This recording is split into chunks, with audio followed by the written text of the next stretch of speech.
Biofuel খাতে বড় পদক্ষেপ ভারতের। এবার ইথনল থেকে আইসোবিউটানল তৈরি করে ডিজেলে মেশানোর পরিকল্পনা কেন্দ্রের। লক্ষ্য তেল আমদানির ওপর নির্ভরতা কমানো এবং পরিবেশ বান্ধব জ্বালানির ব্যবহার বাড়ানো। ইতিমধ্যেই 20% ইথানল ব্লেন্ডিংয়ের সাফল্যের পর নতুন কৌশল নিয়ে এগোচ্ছে সরকার।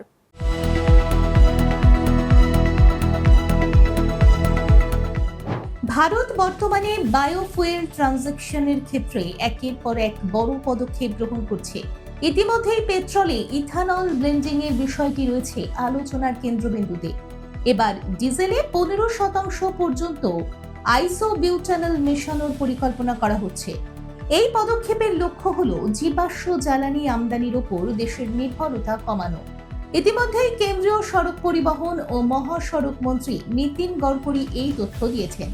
মূলত সরকারের অল্টারনেটিভ ফুয়েল স্ট্র্যাটেজি সম্পর্কে বলতে গিয়ে নীতিন গডকরি বলেন যে ইথানল সরাসরি ডিজেলের সঙ্গে মেশানো যায় না, তাই ইথানল থেকে আইসোবিউটানল উৎপাদনের প্রচেষ্টা চলছে।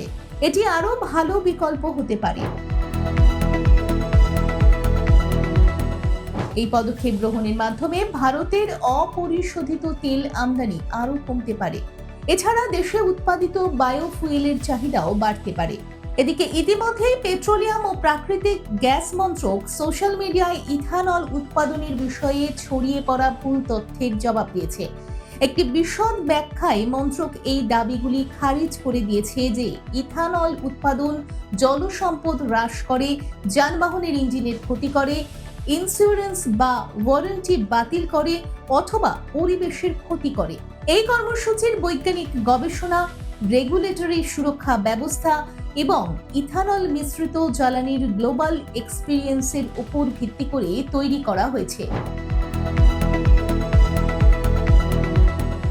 মন্ত্রক থেকে আরও জানানো হয়েছে যে ভারত নির্ধারিত সময়ের আগেই পেট্রোলে 20% ইথানল মেশানোর লক্ষ্যমাত্রা অর্জন করেছে।